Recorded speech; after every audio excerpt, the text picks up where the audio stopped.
Hello दोस्तों, YouTube channel को subscribe कर लें, क्लिक ब्लैक आइकन को प्रेस कर दें ताकि सारा नोटिफिकेशन आपको मिलते रहे जेआईबी सीआईबी और बैंक प्रमोशन के संबंध से। हमें बात करें सीआईबी का BFM bank financial management question bank number 3 है। यहाँ एक छोटा सा अनाउंसमेंट करना है क्वेश्चन बैंक को स्टार्ट करने से पहले। हमारे यहाँ दो प्रकार के कोर्सेज हैं और यहाँ पे दोनों जगह आपको शॉर्ट टर्म और इन डेप्थ वीडियोस मिलेंगे। शॉर्ट टर्म का मतलब है कि अगर आपके पास मान लीजिए कि 10 ही मिनट आप पढ़ सकते हैं हर दिन, तो उसके लिए बहुत अच्छा कोर्स है। या आप चाहते हैं कि एक ही दिन में हम पूरा इंटायर सिलेबस खत्म कर ले, तो उसके लिए बहुत ही अच्छा ये कोर्स है।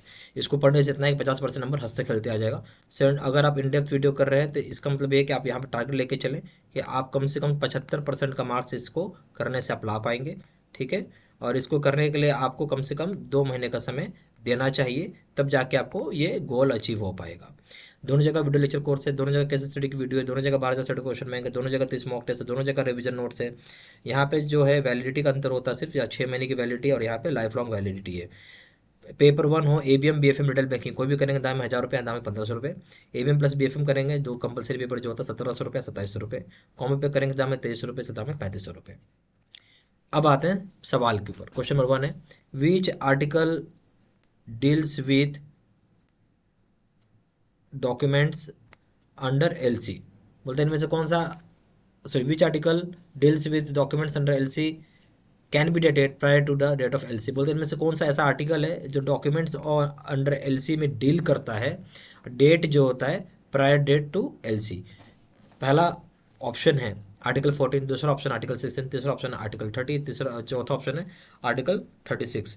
तो जो सही ऑप्शन हो जाएगा क्या हो जाएगा, यहाँ बात कर रहे हैं वैसी डॉक्यूमेंट का एलसी के अंदर जो कि प्रायर डेट का होगा एलसी का, उसके साथ आर्टिकल डील करते हो। सही ऑप्शन हो जाएगा इस केस में आपका पहला आर्टिकल नंबर 14।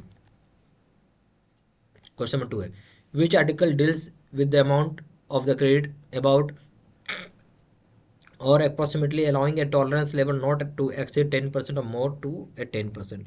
बोलते हैं इनमें से कौन सा ऐसा आर्टिकल है जो डील करता है अमाउंट जो कि क्रेडिट का होगा अबाउट अप्रॉक्सीमेटली कितना अलाउ करेगा टॉलरेंस लेवल, ठीक है, जो कि एक्सीड नहीं करेगा 10% या उससे ज़्यादा या फिर उससे कम। ए ऑप्शन हो जाएगा article 14, B option article 16, C option article 30, D option article 36। जो सही ऑप्शन हो जाएगा वो क्या हो जाएगा इस केस में, आर्टिकल 36 हो जाएगा। सॉरी, आर्टिकल 30 हो जाएगा, गलत बोल दिया मैंने, आर्टिकल 30 नॉट 36। ठीक है, आर्टिकल 30 हो जाएगा जहां हम बात कर रहे हैं अमाउंट क्रेडिट जो अप्रोक्सीमेटली अलाउ करता है टॉलरेंस लेवल जो कि एक्सेप्ट नहीं करेगा 10% या उससे या 10% से कम। तो ये है article number 30। Question number 3. Which article deals with bank assumes no liability or responsibility for the consequences arising out of the interruption of its business by the acts of gods, rights, civil competitions, insurrections, wars of terrorism, or by any strikes or lockouts or any other causes beyond its control। अब यहाँ बोलता है ऐसा कौन सा article है जो deal करता है जहाँ बैंक ऐसा मान लेता है, एज्यूम कर लेता है कि कोई लाइबिलिटी या किसी प्रकार का कोई रेस्पॉन्सिबिलिटी कंसिक्वेंसेज यानी नतीजे का नहीं आएगा जहाँ अराइज हो रहा होगा, इंटरप्शन हो रहा है बिजनेस में, यानी बिजनेस में बाधाएं पड़ रही हैं किसकी वजह से, भगवान की एक्ट से, यानी जैसे भूकंप आ गया, बाढ़ आ गया, ऐसा राइट्स हो गया, दंगा हो गया, सिविल कॉम्पिटिशन्स हो गया, विद्रोह हो गया, इंसरक्शंस हो गया, वार हो गया, लड़ाई झगड़ा हो गया, एक्ट ऑफ टेररिज्म हो गया, या किसी दूसरा कंट्री स्ट्राइक कर दिया, लॉकआउट्स हो गया। ठीक है, जो किसी भी बिजनेस एंटरप्रेन्योर के हाथ में नहीं है या उसके कंट्रोल में नहीं है, कौन सा आर्टिकल डील करता है। सवाल ये था। ए ऑप्शन है article 14, B option article 16, C option article 30, D option article 36। जो सही ऑप्शन हो जाएगा क्या हो जाएगा, article number 36। Question number 4, which article deals with the issuing bank gets 5 banking days holiday are excluded for counting to determine whether documents carry discrepancy or not. बोलता है यहाँ पे कौन सा आर्टिकल है जो डील कर रहा होगा जहाँ इशूइंग बैंक है जिसके पास 5 वर्किंग डेज मानी जाती, और याद रखिएगा उसमें काउंटिंग हॉलीडेज यानी हॉलीडे को छोड़ दिया गया, एक्सक्लूड कर दिया गया, इसको हॉलीडेज को हटा के हम बात कर रहे हैं। ठीक है, तो 5 बैंकिंग डेज है जिसमें हॉलीडे नहीं आएगा, मतलब बैंकिंग हॉलीडे छोड़ दें, जिससे हम डिटरमाइन कर पाएंगे, पता कर पाएंगे कि डॉक्यूमेंट जो है कैरी करता है किसी तरह का डिस्क्रिपेंसी है। डिस्क्रिपेंसी का मतलब हो गया जो आप बता रहे हैं डॉक्यूमेंट सही है नहीं, उसके ऊपर बात हो रही है। तो पहला हो जाएगा article 14, A option article 14, B option article 16, C option article 30, D option article 36। तो इस केस में क्या हो जाएगा, आर्टिकल नंबर 16 हो जाएगा।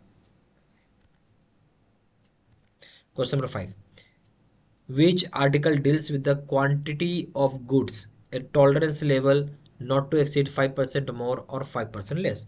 यहाँ बोल रहा कौन सा आर्टिकल है जो डील कर रहा है क्वांटिटी ऑफ गुड्स के ऊपर जो टॉलरेंस, बेसिकली आप याद रखिए खाली टॉलरेंस लेवल, टॉलरेंस लेवल क्या है, जो कि यहाँ एक्सीड नहीं करेगा 5% से ज़्यादा है 5% से कम। A option article 14, B option article 16, C option article 30, D option article 36। ठीक है, तो इस केस में क्या हो जाएगा आपका, आर्टिकल 30 हो जाएगा। क्वेश्चन नंबर 6 है, an export bill is taken for collection by the bank, the exchange rate applied for the transaction will be. बोलता है किसी कोई एक एक्सपोर्ट बिल है जिसको कलेक्शन के लिए लिया गया है बैंक के द्वारा, यहाँ जो एक्सचेंज रेट है जो अप्लाई होता है ट्रांजेक्शन के ऊपर वो क्या होगा। ए ऑप्शन है bill buying rate, B option है bill selling rate, C option है TT buying rate as on the date of sending the bill for collection, TT buying rate apply होगा जिस डेट को आप बिल को send करो collection के लिए। D option TT buying rate as on the date of realisation of the bill, TT buying rate लगेगा जिस डेट को बिल को रियलाइज कर रहे हैं आप।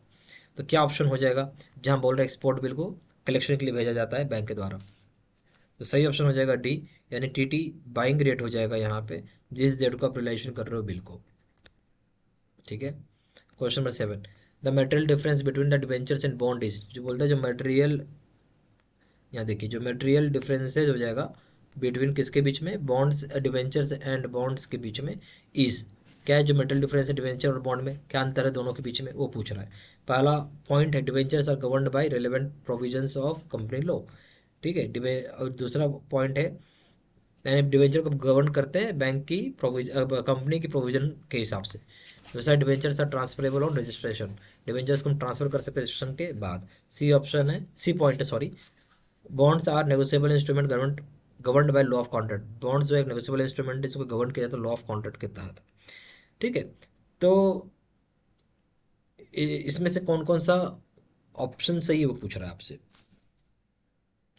तो इस केस में जो आपको ये है कि जो डिवेंचर्स है, पहला पॉइंट है कि डिवेंचर्स को क्या बोलता है कि ये गवर्नड की जा रही है, यानी डिवेंचर्स को हम गवर्नड करते हैं जो रिलेवेंट प्रोविजंस होता है कंपनी लॉ के तहत, पहला पॉइंट। ठीक है, कंपनी लॉ के तहत जो गवर्नड है प्रोविजंस, कंपनी लॉ के तहत जो प्रोविजंस गवर्नड है डिवेंचर्स उसके तहत आ जाएगा, पहला पॉइंट सही है। दूसरा हो जाएगा debentures are transferable on registration, debentures जो है ट्रांसफरेबल हो जाएगा रजिस्ट्रेशन पर। तीसरा हो जाएगा bonds are negotiable instrument governed by law of contract, bonds जो एक तरह का नेगोशिएबल इंस्ट्रूमेंट है, यानी नेगोशिएबल ट्रांसफरेबल इंस्ट्रूमेंट है जो लॉ ऑफ कॉन्ट्रैक्ट गवर्न किया जाता है, यानी ये भी पॉइंट सही है। तो सही ऑप्शन हो जाएगा डी 1, 2 एंड 3। ठीक है, तीनों बात यहाँ पे सही है। क्वेश्चन नंबर 8 में एसजीएल अकाउंट इज क्या है। ए ऑप्शन पहला पॉइंट है सब्सिडरी जनरल लेजर है। दूसरा है it is maintain by public डेप्ट ऑफिस ऑफ आरबीआई, पब्लिक डेप्ट ऑफिस आरबीआई मेंटेन करती है। तीसरा पॉइंट है RBI bank maintains exclusively government securities account, bank जो मेंटेन करता है एक्सक्लूसिवली गवर्नमेंट सिक्योरिटीज अकाउंट। इनमें से कौन सा ऑप्शन सही है वो पूछ रहा है। तो देखिए एसजीएल अकाउंट क्या है, तो बोलता है कि सब्सिडरी जनरल लेजर हम बोलते हैं, बिल्कुल सही है। एसजीएल अकाउंट का फुल फॉर्म यही होता है सब्सिडरी जनरल लेजर, सही है। तो इस तरह है कि ये मेंटेन किया जाता है पब्लिक डेप्ट ऑफिस आरबीआई का, ये भी सही है। तीसरा क्या हो जाएगा, बैंक जो है मेंटेन करता है एक्सक्लूसिवली गवर्नमेंट सिक्योरिटीज अकाउंट को भी, ये तीसरा पॉइंट हो जाएगा। यानी 1, 2 एंड 3 ये सारे ऑप्शन सही हो जाएंगे। D question number 9, which of the following statements are true, इसमें से कौन सी स्टेटमेंट सही है वो आपसे पूछा जा रहा है। ए ऑप्शन हो जाएगा, ए पॉइंट ऑप्शन हो जाएगा banks assets are its sources of fund, bank का जो एसेट है वो क्या है, सोर्सेज ऑफ फंड्स है। बी ऑप्शन हो जाएगा banks liability are its uses of fund, bank की जो लायबिलिटी है वो फंड को यूज़ करने का तरीका है। सी ऑप्शन है banks balance sheet shows that total assets equals total liabilities plus equity capital, bank का जो टोटल बैलेंस शीट है वो दर्शाता है कि जो टोटल एसेट्स होता है इक्वल करेगा टोटल लायबिलिटीज़ को plus total equity plus equity capital को। ठीक है, डी ऑप्शन है ईच ऑफ द अबव, सारी बातें सही है। अब बताइए इसमें सही ऑप्शन क्या होगा। देखिए हम जब बात कर रहे हैं इसमें कौन सी बात सही है वो हमें ढूंढना है इसमें। तो यहाँ हो जाएगा जो बैंक का जो बैलेंस शीट है वो दर्शाता है क्या, टोटल एसेट्स। ठीक है, इक्वल क्या हो जाएगा, जानते हैं टोटल लायबिलिटीज, आपको पता ही होगा बैंक का जो टोटल एसेट्स होता है उसको हम लोग जब बैलेंस शीट बनाएंगे तो उसको टोटल लायबिलिटीज़ के बराबर किया जाता है, ठीक है, तभी आपका बैलेंस शीट बनेगा। नाम से समझ में आ रहा है, बैलेंस करने का चीज़ होता है, ये बैलेंस शीट है, और जिसमें ये चीज़ प्लस इक्विटी कैपिटल, इसलिए सही हो जाएगा ऑप्शन सी। क्वेश्चन नंबर 10 है, व्हाट इज फॉरवर्ड कॉन्ट्रैक्ट। अब सवाल उठता है कि फॉरवर्ड कॉन्ट्रैक्ट होता क्या है। It is a contract of for purchase and sale of currency at future date. बोलते हैं एक तरह का कॉन्ट्रैक्ट है जहाँ पे परचेज और सेल कर रहे हैं फ्यूचर डेट में करेंसी को। बी दूसरा पॉइंट है, exchange rate for a future contract is coated on the day of contract. ये बोलते हैं एक्सचेंज रेट होता है फ्यूचर कॉन्ट्रैक्ट जो कोट करता है डे ऑफ कॉन्ट्रैक्ट में। तीसरा है, contract between buyer and seller is called forward contract. बोलते हैं कॉन्ट्रैक्ट है बिटवीन बायर और सेलर के बीच में, जिसको हम बोलते हैं फॉरवर्ड कॉन्ट्रैक्ट। तीनों तरह के ऑप्शन यहाँ पे पॉइंट्स दिए हैं, कौन सा पॉइंट से वो पूछ रहा है आपसे। तो इसमें देखेंगे तो बोलता है कि कॉन्ट्रैक्ट जहाँ पे परचेज और सेल कर रहे हैं करेंसी को फ्यूचर कॉन्ट्रैक्ट में। फॉरवर्ड कॉन्ट्रैक्ट का मतलब ही यही होता है कि फ्यूचर में कोई कॉन्ट्रैक्ट आप ले रहे हैं, सेल परचेज कर रहे हैं किसी फ्यूचर डेट में आप, ठीक है, तो ये सही हो गया। फिर एक तरह का एक्सचेंज रेट है फ्यूचर कॉन्ट्रैक्ट का जो कोट करेगा डे ऑफ कॉन्ट्रैक्ट, जिस डेट का कॉन्ट्रैक्ट बना उसी डेट में फ्यूचर कॉन्ट्रैक्ट को कॉन्ट्रैक्ट किया जाता है, ये भी सही है। तीसरा है कि contract between buyer and seller is called forward contract, मतलब फॉरवर्ड कॉन्ट्रैक्ट बायर और सेलर का एक कॉन्ट्रैक्ट होता है, ठीक है। ये सारी बातें सही हो गई। तो यहाँ ऑप्शन 1 एंड 2, दूसरा ऑप्शन है 1 एंड 3, तीसरा ऑप्शन है 2 एंड 3, चौथा ऑप्शन है डी ऑप्शन 1 एंड 2 एंड 3। सही ऑप्शन हो जाएगा आपका डी 1, 2 एंड 3। यहाँ पे दो तरह का हमारे पास कोर्सेज है, एक शॉर्ट टर्म और in depth videos. Short term और इन डेप्थ वीडियोस, ठीक है। शॉर्ट टर्म का मतलब है जहाँ आपके पास मात्र 10 ही मिनट हो पढ़ने के लिए, 10 मिनट पढ़ के आराम से इसको पास कर सकते हैं। दूसरा हो जाएगा जहाँ आप एक दिन का समय हो, एक ही दिन में कोर्स ख़त्म करना चाहते हैं। दोनों ही केस बहुत इफेक्टिव कोर्स है ये, आराम से 50% नंबर आ जाता है। इन डेप्थ वीडियो उन लोगों के लिए है जहाँ पे समय देना चाहते हैं, 2 महीना अगर आप समय देते हैं तो मान के चलिए कि आप 75% के नंबर के टारगेट के लिए आप आराम से कर सकते हो इस केस में, ठीक है। ये दोनों के दोनों ही आपको मिलेंगी। दोनों जगह वीडियो लेक्चर कोर्सेज होगा, दोनों जगह केस स्टडी का वीडियो, दोनों जगह 12 से क्वेश्चन में, दोनों जगह 30 मॉक टेस्ट, दोनों जगह रिवीजन नोट है। यहाँ वैलिडिटी हो जाएगी 6 महीना और यहाँ वैलिडिटी हो जाएगा लाइफ लॉन्ग। यहाँ ABM BFM रिटेल बैंकिंग तीनों पेपर का दाम 1000 रुपये, या तीनों पेपर का दाम है 1500 रुपये। ABM प्लस BFM का दाम है 1700 रुपये, यहाँ दाम है 2700 रुपये। कॉम्बो पैक का दाम है 2300 रुपये, यहाँ दाम हो जाएगा 3500 रुपये। ज़्यादा जानकारी के लिए फ़ोन भी कर सकते हैं। फ़ोन नंबर हो जाएगा 4x9685 दूसरा नंबर है 7827546946। आप वेबसाइट में जाके ऑनलाइन ऑर्डर प्लेस कर सकते हैं। वेबसाइट हो जाएगा www.jibstudymental.com।